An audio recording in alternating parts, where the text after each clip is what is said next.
దేవునికి స్తోత్రం. హల్లెలూయా. ఒక సంవత్సరం ప్రణాళికతో అనుదిన బైబిల్ పఠనం. ఈరోజు సెప్టెంబర్ 17, 2025. ఈ సంవత్సరంలో ఇది 260వ రోజు. ఈ రోజు కొరకు ఏర్పాటు చేయబడిన బైబిల్ వాక్య భాగాలు పాత నిబంధన, ప్రసంగి గ్రంథము 1, 2, 3 అధ్యాయాలు మరియు కొత్త నిబంధన 2వ కొరింథీ 9వ అధ్యాయం.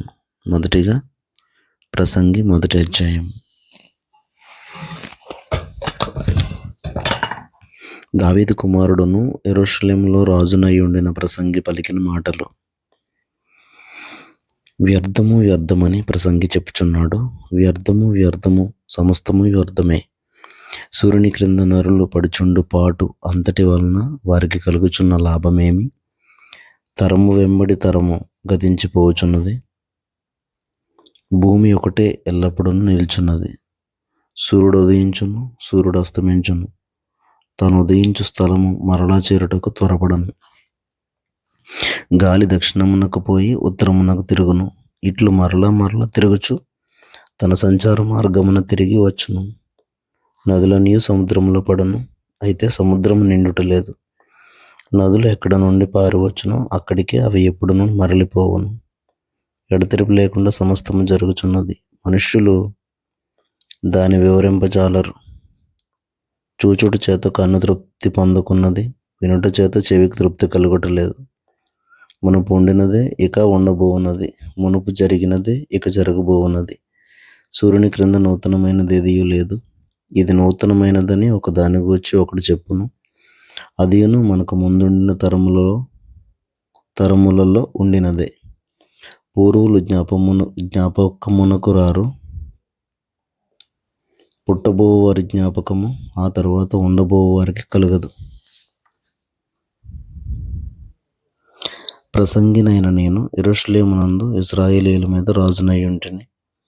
ఆకాశం క్రింద జరుగునది అంతటిని జ్ఞానం చేత విచారించి గ్రహించుటకై నా మనసు నిలిపితిని. వారు దీని చేత అభ్యాసము నొందవలనని దేవుడు మానవులకు ఏర్పాటు చేసిన ప్రయాసం బహు కఠినమైనది. సూర్యుని క్రింద జరుగుచున్న క్రియలనన్నిటినీ నేను చూచితిని. అవి అన్నీయూ వ్యర్థములే. అవి ఒకడు గాలికై ప్రయాసపడినట్టున్నవి. వంకరగానున్న దానిని చక్కపరచు సఖ్యము కాదు. లోపము గలది లెక్కకు రాదు. యెరూషలేమునందు నాకు ముందున్న వారందరికంటేను నేను చాలా ఎక్కువగా జ్ఞానం సంపాదించితిననియు, జ్ఞానమును విద్యను నేను పూర్ణముగా అభ్యసించితిననియు నా మనస్సులో నేను అనుకుంటుని. నా మనస్సు నిలిపి జ్ఞానాభ్యాసమును, వెర్రితనమును, మతిహీనతను తెలుసుకొనుటకు ప్రయత్నించుతిని. అయితే ఇదియు గాలికై ప్రయాసపడుటయే అని తెలుసుకొంటిని. విస్తారమైన జ్ఞానాభ్యాసము చేత విస్తారమైన దుఃఖము కలుగును. అధిక విద్య సంపాదించిన వానికి అధిక శోకము కలుగును. ప్రసంగి 2వ అధ్యాయం. కానీ నిన్ను సంతోషం చేత శోధించి చూతును, నీవు మేలును అనుభవించి చూడమని నేను నా హృదయముతో చెప్పుకొంటిని. అయితే అదియు వ్యర్థ ప్రయత్నమాయను. నవ్వుతో నీవు వెర్రదానవనియు, సంతోషముతో నీ చేత కలుగునదేమి అనియు నేనంటిని. నా మనసు ఇంకనూ జ్ఞానము అనుసరించుచుండగా ఆకాశం క్రింద తాము బ్రతుకు కాలమంతయు మనుషులు ఏమి చేసి మేలు అనుభవించరో చూడవలనని తలచి నా దేహమును ద్రాక్షారసము చేత సంతోషపరచుకుందననియు, మతిహీనత యొక్క సంగతి అంతయు గ్రహింతననియు నా మనసులో నేను యోచన చేసుకొంటిని. నేను గొప్ప పనులు చేయబూనుకొంటిని. నా కొరకు ఇండ్లు కట్టించుకొంటిని, ద్రాక్ష తోటలు నాటించుకొంటిని. నా కొరకు తోటలను, శృంగార వనములను వేయించుకుని వాటిలో సకల విధములైన ఫలవృక్షములను నాటించితిని. వృక్షముల నారుమల్లకు నీరు పారుటకై నేను చెరువులు త్రవ్వించుకొంటిని. పనివారిని, పనికత్తెలను సంపాదించుకొంటిని. నా ఇంట పుట్టిన దాసులు నాకుండిరి. యెరూషలేమునందు నాకు ముందుండిన వారందరికంటే ఎక్కువగా పనుల మందలను, గొర్రె మేకల మందలను బహు విస్తారముగా సంపాదించుకొంటిని. నా కొరకు నేను వెండి బంగారములను, రాజులు సంపాదించు సంపదను, ఆయా దేశములలో దొరుకు సంపత్తును కూర్చుకొంటిని. నేను గాయకురాండ్రను, మనుష్యులు ఇచ్చేయించు సంపదలను సంపాదించుకొని బహుమంది ఉపపత్నులను ఉంచుకొంటిని. నాకు ముందు యెరూషలేమునందున్న వారందరికంటేను నేను గనుడనై అభివృద్ధి నొందితిని. నా జ్ఞానము నన్ను విడిచిపోలేదు. నా కన్నులు ఆశించిన వాటిలో దేనిని అవి చూడకుండా నేను అభ్యంతరం చేయలేదు. మరియు నా హృదయం నా పనులన్నిటిని బట్టి సంతోషింపగా సంతోషకరమైనదేదియో అనుభవించకుండా నేను నా హృదయమును నిర్బంధింపలేదు. ఇదే నా పనులన్నిటి వలన నాకు దొరికిన భాగ్యం. అప్పుడు నేను చేసిన పనులన్నీ, వాటి కొరకే నేను పడిన ప్రయాసం అంతయు నేను నిదానించి వివేచింపగా అవన్నీ వ్యర్థమైనవిగాను, ఒకడు గాలికి ప్రయాసపడినట్టుగాను అగుపడాను. సూర్యుని క్రింద లాభకరమైనదేదియూ లేనట్టు నాకు కనబడాను. రాజు తరువాత రాబోవాడు ఇదివరకు జరిగిన దాని విషయం సైతం ఏమి చేయును అనుకుని నేను జ్ఞానమును, వెర్రితనమును, మతిహీనతను పరిశీలించుటకై పూనుకొంటిని. అంతటా చీకటి కంటే వెలుగు ఎంత ప్రయోజనకరమో, బుద్ధిహీనత కంటే జ్ఞానము అంత ప్రయోజనకరమని నేను తెలుసుకుంటాను. జ్ఞానికి కన్నులు తలలో ఉన్నవి, బుద్ధిహీనుడు చీకటి యందు నడుచుచున్నాడు. అయినను అందరికీ ఒక్కటే గతి సంభవించునని నేను గ్రహించితిని. కావున బుద్ధిహీనునికి సంభవించున్నట్లే నాకును సంభవించును గనుక నేను అధిక జ్ఞానము ఏల సంపాదించుతనని నా హృదయమందు అనుకొంటిని. ఇదియు వ్యర్థమే. బుద్ధిహీనులను గూచినట్లుగానే జ్ఞానులను గూర్చియు జ్ఞాపకం ఎన్నటికీ ఉంచబడదు. రాబో దినములలో వారందరూ మరవబడిన వారై ఉందరు. జ్ఞానులు మృతునందు విధమెట్టిదో, బుద్ధిహీనులు మృతునందు విధము అట్టిదే. ఇది చూడగా సూర్యుని క్రింద జరుగునది నాకు వ్యసనం పుట్టించను. అంతయు వ్యర్థముగాను, ఒకడు గాలికై ప్రయాసపడినట్టుగాను కనబడను గనుక బ్రతుకుడు నాకు అసహ్యమాయను. సూర్యుని క్రింద నేను ప్రయాసపడి చేసిన పనులన్నిటినీ నా తర్వాత వచ్చేవానికి నేను విడిచిపెట్టవలనని తెలుసుకొని నేను వాటి యందు అసహ్యపడితిని. వాడు జ్ఞానము గలవాడయుండునో బుద్ధిహీనుడయుండునో అది ఎవనికి తెలియను.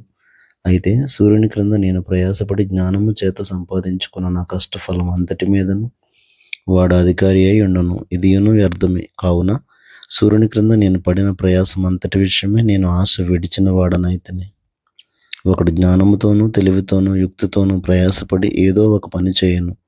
అయితే దాని కొరకు ప్రయాసపడని వానికి అతడు దానిని స్వాస్థ్యముగా ఇచ్చివేయవలసి వచ్చును. ఇదియు వ్యర్థమును గొప్ప చెడుగునై ఉన్నది. సూర్యుని క్రింద నరునికి తటస్థించు ప్రయాసం అంతటి చేతను వాడు తలపెట్టు కార్యములన్నిటి చేతను వానికి ఏం దొరుకుచున్నది? వాని దినములన్నీ శ్రమకరములు, వాని పాటలు వ్యసనకరములు. రాత్రి అందైనను వాని మనస్సునకు నెమ్మది దొరకదు. ఇదియు వ్యర్థమే. అన్నపానములు పుచ్చుకొనుట కంటెను తన కష్టార్జితము చేత సుఖపడుట కంటెను నరునికి మేలుకరమైనది ఏదియూ లేదు. ఇదియును దేవుని వలన కలుగుందని నేను తెలుసుకొంటిని. ఆయన సెలవు లేక భోజనం చేసి సంతోషించుట ఎవరికి సాధ్యము? ఎలయనగా దైవదృష్టికి మంచివాడుగా ఉండువానికి దేవుడు జ్ఞానమును, తెలివిని, ఆనందమును అనుగ్రహించును. అయితే దైవదృష్టికి ఇష్టడగు వానికి ఇచ్చుటకై ప్రయాసపడి పోగు చేయు పనిని ఆయన పాపాత్మనకు నిర్ణయించును. ఇదియు వ్యర్థముగాను, ఒకడు గాలికై ప్రయాసపడినట్టుగాను ఉన్నది. ప్రసంగి 3వ అధ్యాయము. ప్రతిదానికి సమయం కలదు. ఆకాశం క్రింద ప్రతి ప్రయత్నమునకు సమయం కలదు. పుట్టుటకు, చచ్చుటకు, నాటుటకు, నాటబడిన దాన్ని పెరికివేయుటకు, చంపుటకు, బాగు చేయుటకు, పడగొట్టుటకు, కట్టుటకు, ఏడ్చుటకు, నవ్వుటకు, దుఃఖించుటకు, నాట్యమాడుటకు, రాళ్లను పారవేయుటకు, రాళ్లను కుప్పవేయుటకు, కౌగిలించుట మానుటకు, వెదకుటకు, పోగొట్టుకొనుటకు, దాచుకొనుటకు, పారవేయుటకు, చింపుటకు, కుట్టుటకు, మౌనముగా ఉండుటకు, మాట్లాడుటకు, ప్రేమించుటకు, ద్వేషించుటకు, యుద్ధము చేయుటకు, సమాధానపడుటకు, కష్టపడిన వారికి తమ కష్టము వలన వచ్చిన లాభమేమి? నరులు అభ్యాసం పొందవలనని దేవుడు వారికి పెట్టి ఉన్న కష్టానుభవమును నేను చూచితిని.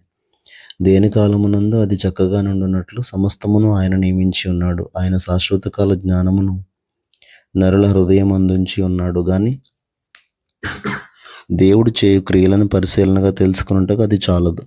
కావున సంతోషంగా ఉండుట కంటేను తమ బ్రతుకును సుఖముగా వెళ్ళబుచ్చుట కంటేను శ్రేష్టమైనదేదియు నరులకు లేదని నేను తెలుసుకుంటేని. మరియు ప్రతివాడు అన్నపానములు పుచ్చుకొనుచు తన కష్టార్జితం వలన సుఖమును అనుభవించుట దేవుడిచ్చు బహుమానమే అని తెలుసుకుంటుని. దేవుడు చేయు పనులన్నీ శాశ్వతములని నేను తెలుసుకుంటుని. దానికి ఎదియు చేర్చబడదు, దాని నుండి ఎదియు తీయబడదు. మనుషులు తన యందు భయభక్తులు కలిగి ఉండునట్లు దేవుడు ఇట్టి నియమం చేసి ఉన్నాడు. ముందు జరిగినదే ఎప్పుడునూ జరుగును, జరగబోవునది పూర్వమందు జరిగినదే, జరిగిపోయిన దానిని దేవుడు మరల రప్పించును. మరియు లోకమునందు విమర్శ స్థానమున దుర్మార్గత జరుగుటయు, న్యాయం ఉండవలసిన స్థానమున దుర్మార్గత జరుగుటయు నాకు కనబడను. ప్రతి ప్రయత్నమునకును ప్రతి క్రియకును తగిన సమయం ఉన్నదనియు, నీతిమంతులకును దుర్మార్గులకును దేవుడే తీర్పు తీర్చుననియు నా హృదయంలో నేను అనుకొంటిని. కాగా తాము మృగముల వంటి వారిని నరులు తెలుసుకున్నట్లును, దేవుడు వారిని విమర్శించినట్లును ఇలాగూ జరుగుచున్నదని అనుకొంటిని. నరులకు సంభవించున్నది ఏదో అదే మృగములకు సంభవించును. వారికిని వాటికిని కలుగు గతి ఒక్కటే. నరులు చచ్చునట్లు మృగములను చచ్చును. సకల జీవులకు ఒక్కటే ప్రాణము. మృగముల కంటే నరులకేమీ ఎక్కువ లేదు. సమస్తమును వ్యర్థము. సమస్తము ఒక్క స్థలమునకే పోవును. సమస్తము మంటిలో నుండి పుట్టెను. సమస్తము మంటికే తిరిగిపోవును. నరుల ఆత్మ పరమునకు ఎక్కిపోవునో లేదో, మృగముల ప్రాణం భూమికి దిగిపోవునో లేదో ఎవరికి తెలియను. కాగా తమకు తరువాత జరుగున దాన్ని చూచుటకై నరుని తిరిగి లేపుకొని పోవాడెవడను లేకపోవట నేను చూడగా, వారు తమ క్రియల యందు సంతోషించుట కంటే వారికి మరి ఏ మేలును లేదన్న సంగతి నేను తెలుసుకొంటిని. ఇదే వారి భాగము.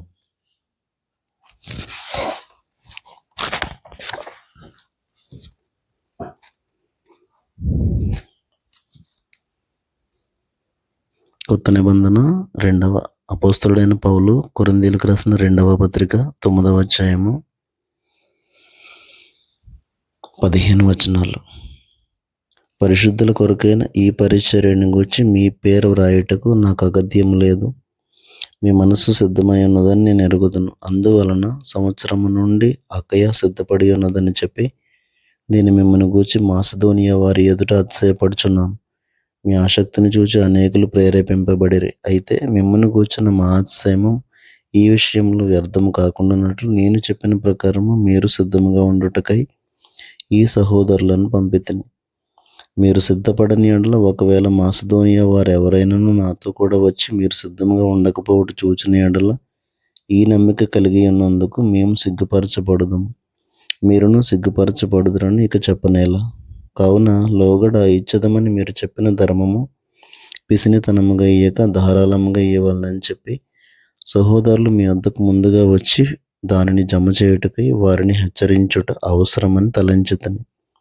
కొంచెముగా విత్తువాడు కొంచెముగా పంట కోయను, సమృద్ధిగా విత్తువాడు సమృద్ధిగా పంట కోయను అని ఈ విషయమై చెప్పవచ్చును. సనుగు కొనుకయు బలవంతముగా కాకయు ప్రతివాడును తన హృదయంలో నిశ్చయించుకున్న ప్రకారము ఇయ్యవలెను. దేవుడు ఉత్సాహంగా ఇచ్చువాన్ని ప్రేమించును. మరియు అన్నిటి యందు ఎల్లప్పుడూ మీలో మీరు సర్వ సమృద్ధి గలవారై ఉత్తమమైన ప్రతి కార్యము చేయుటకు దేవుడు మీ ఎడల సమస్త విధములైన కృపను విస్తరింపజేయగలడు. ఇందు విషయమై అతడు వెదజల్లి దరిద్రులకిచ్చెను, అతని నీతి నిరంతరము నిలుచును అని వ్రాయబడి ఉన్నది. విత్తువానికి విత్తనమును తినుటకు ఆహారమును దయచేయు దేవుడు మీకు విత్తనం దయచేసి విస్తరింపజేసి మీరు ప్రతి విషయంలో పూర్ణ ఔదార్య భాగ్యము గలవారగునట్లు మీ నీతి ఫలములు వృద్ధి పొందించును. ఇట్టి ఔదార్యము వలన మా ద్వారా దేవునికి కృతజ్ఞతాస్తుతులు చెల్లింపబడను. ఎలయనగా ఈ సేవను గూర్చిన పరిచర్య పరిశుద్ధుల అక్కర్లకు సహాయం కలుగజేయుట మాత్రం కాకుండా అనేకులు దేవునికి చెల్లించు కృతజ్ఞతాస్తుతుల మూలంగా విస్తరించుచున్నది.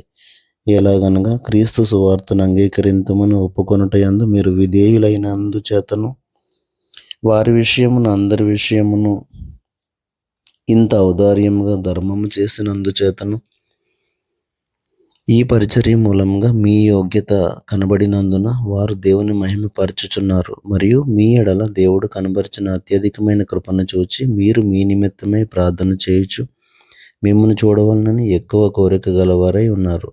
చెప్పసఖ్యము కాని ఆయన వరమును గూర్చి దేవునికి స్తోత్రము. దేవుడు తన పరిశుద్ధ వాక్యమును మన వెనుకిటలో దీవించును గాక.